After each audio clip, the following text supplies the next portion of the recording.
You're listening to As Read by Me, the podcast where writers read and readers listen.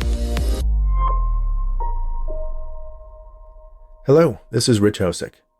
Join me for an earth-shattering conversation, an interview with the alien, as read by me. Sorry I'm late, Shane said as he entered the studio. No worries, Leslie said from behind the soundboard and video switcher that was the nerve center of the podcast. We've got 10 minutes before air.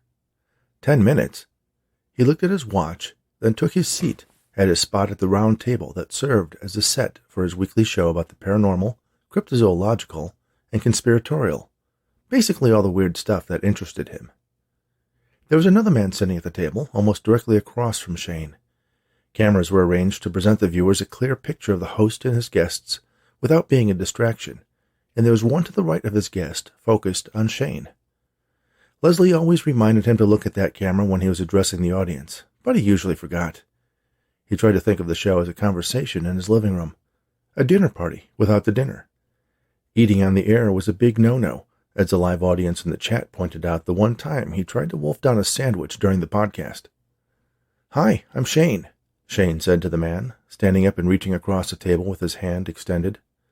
David, he replied, rising to accept Shane's proffered handshake. So glad you could join us. Did Leslie fill you in on how everything works?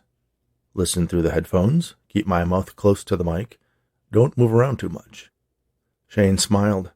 He'd heard Leslie's rules 100 times, and still sometimes forgot to make sure he wasn't too far away from the microphone, or sit still so he wouldn't lean out of frame. Perfect, Shane said. He looked at the show notes Leslie had printed out for him, a bullet point list of the salient facts about the guest, some key questions to ask, and other miscellaneous tidbits of information. Normally, he had time to prepare for his interviews. He would spend time with the guest before the show downstairs in the common area of the building that served as the headquarters for his burgeoning media empire. But today, he did an interview at a television station in the city for a show that was going to air over the weekend. It was the 100th anniversary of a local airship crash, in which nearly 50 people had died. The location was a local hotspot for ghosts, and Shane was a local expert on that subject. The appearance went according to schedule, but delays plagued the trip back. He didn't have that casual time before the show to get a feel for his guest, determine how talkative he was, or if there were any topics that he was sensitive about.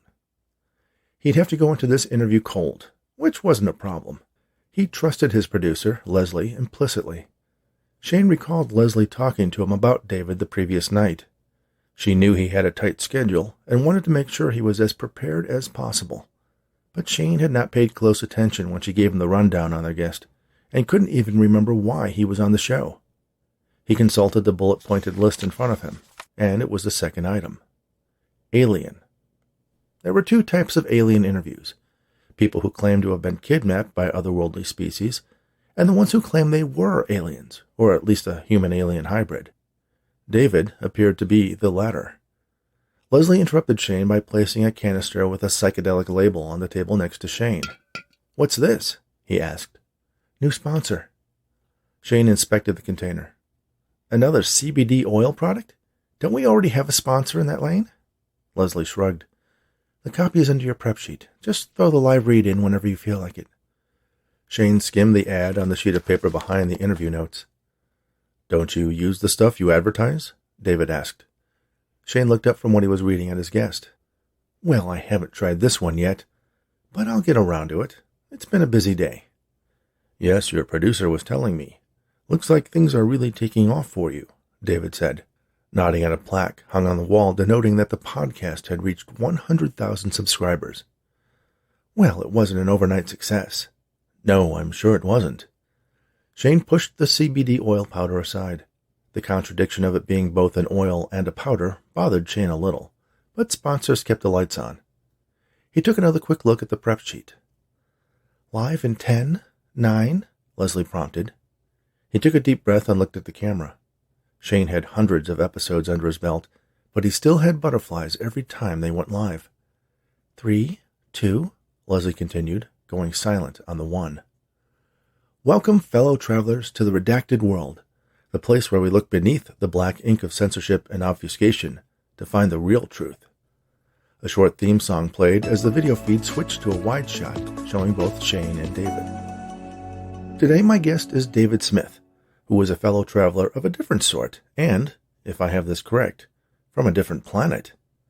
That's right, Shane. It's good to be here. Thank you for having me on the show.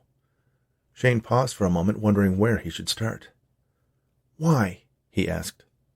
Why what? David asked back. Why are you here? Usually someone is promoting a book or their own podcast or is on some sort of personal crusade. I don't mean to put you on the spot, but why did you want to have a conversation with me? Well, like you, I'm interested in spreading the truth.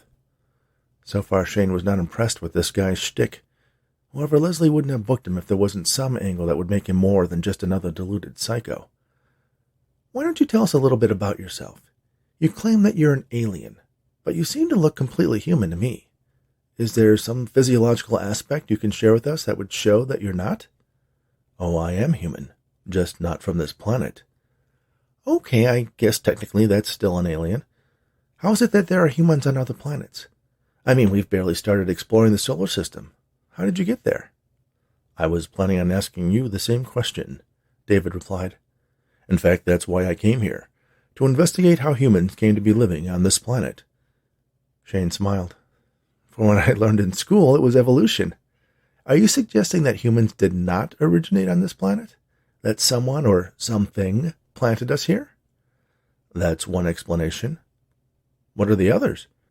Well, this world could be the original home of humans, and my planet was seeded by life from here.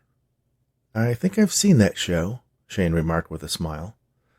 The other explanation is that we are both descendants of humans from a third source, that we are the product of a massive terraforming project in which our progenitors sent various colonies out across the galaxy to populate new worlds. And somehow we have forgotten that history? And all evidence of the enormous ships we arrived in was destroyed? Who says what a ship like that would look like? There is an enormous moon orbiting this planet that is largely unexplored.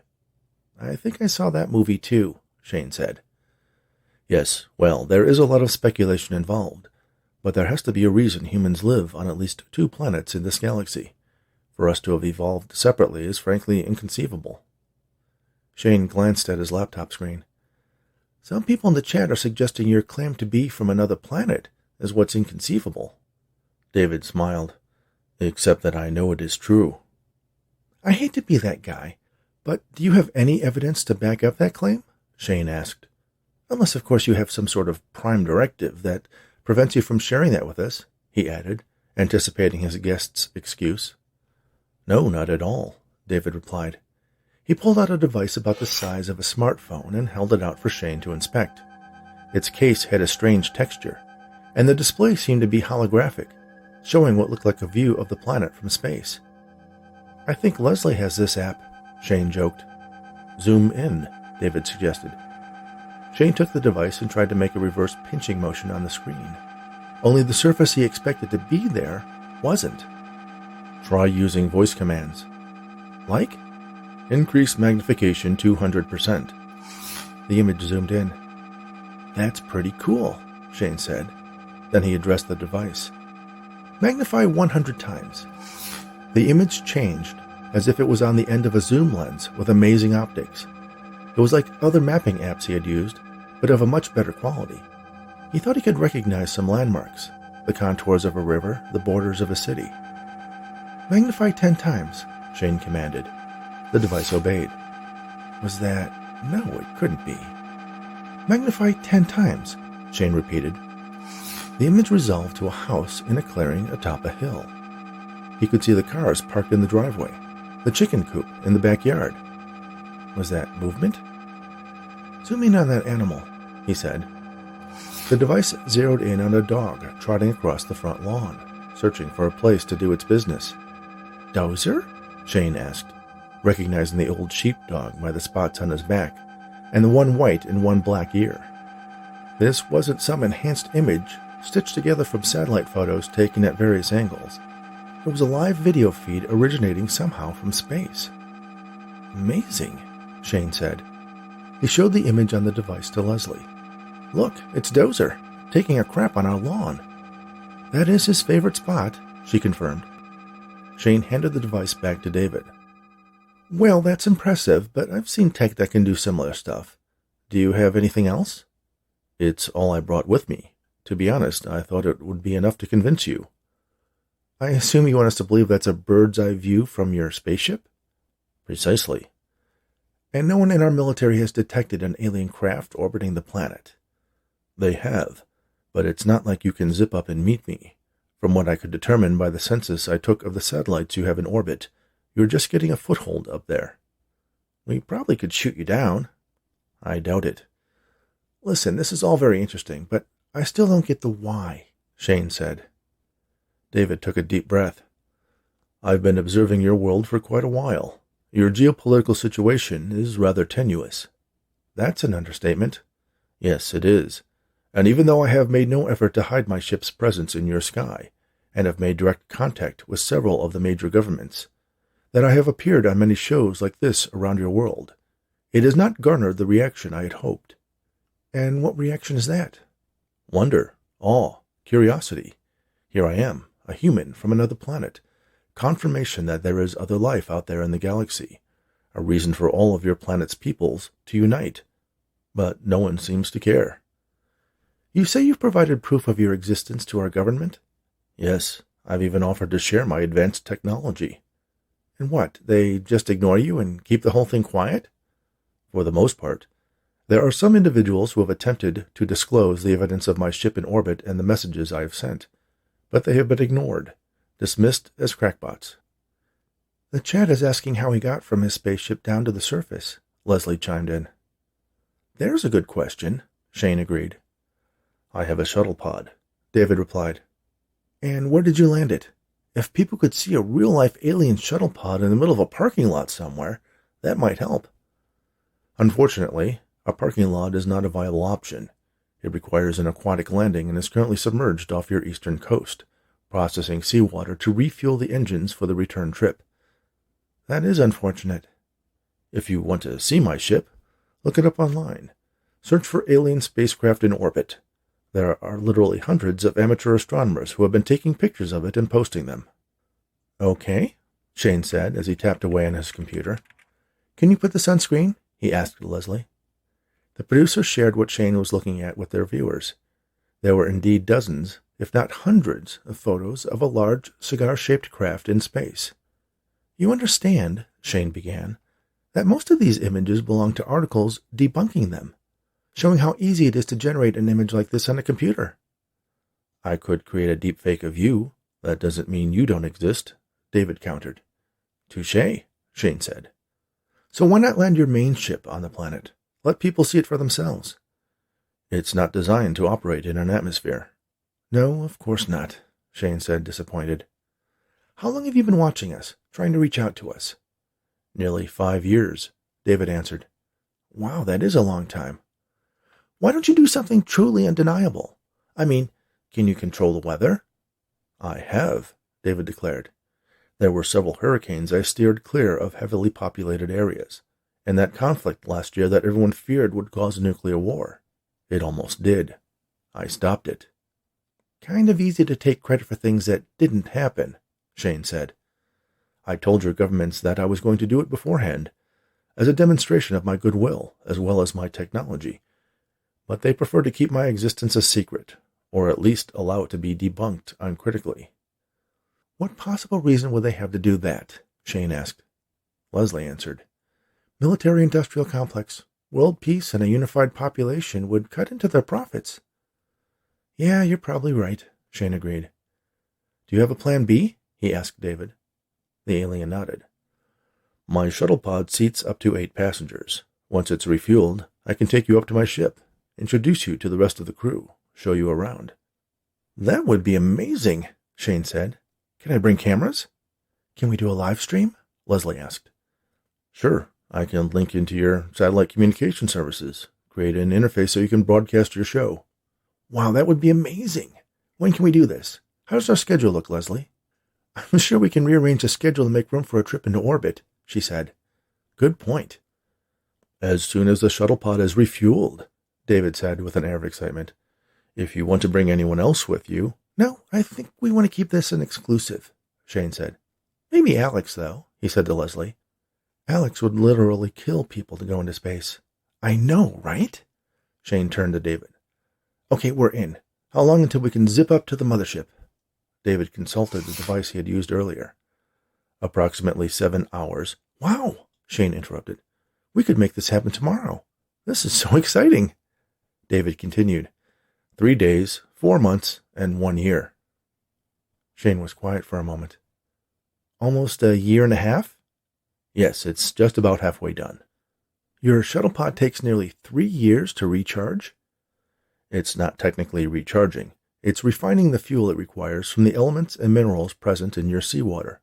Essentially, it's creating a synthetic hydrocarbon with an energy density equivalent to 3 years, Shane repeated.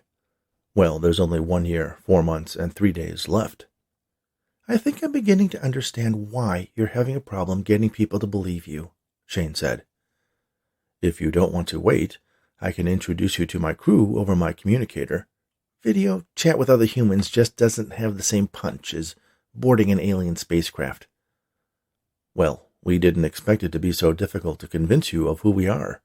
When we first detected radio transmissions from your world, we built my vessel and embarked on the journey as soon as we were able. It took generations for us to reach you. From my perspective, a year is not a long time to wait for definitive proof of what I'm telling you. Yeah, it's just the timing. It would have been a great episode for the Potties. Oh, totally, Leslie agreed. Potties? The Academy of Podcasting Awards. Oh, right, David said, disappointed. You know, you're not so different from the people in your government. If you can't use it to cash in to your own benefit, it doesn't interest you.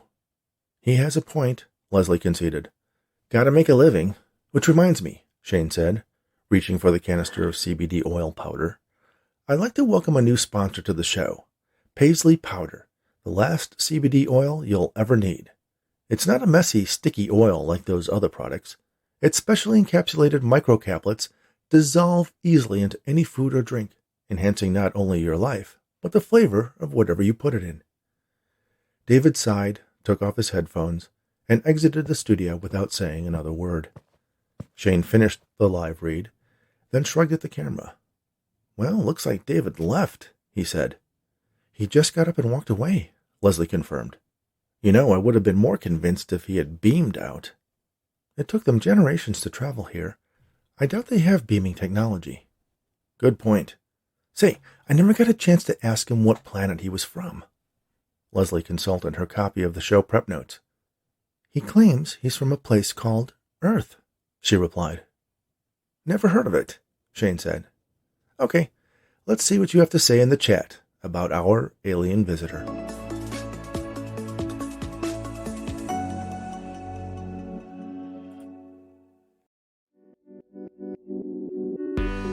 Thanks for joining us. If you're listening on a podcast app, please hit the subscribe button to be notified when we release future episodes.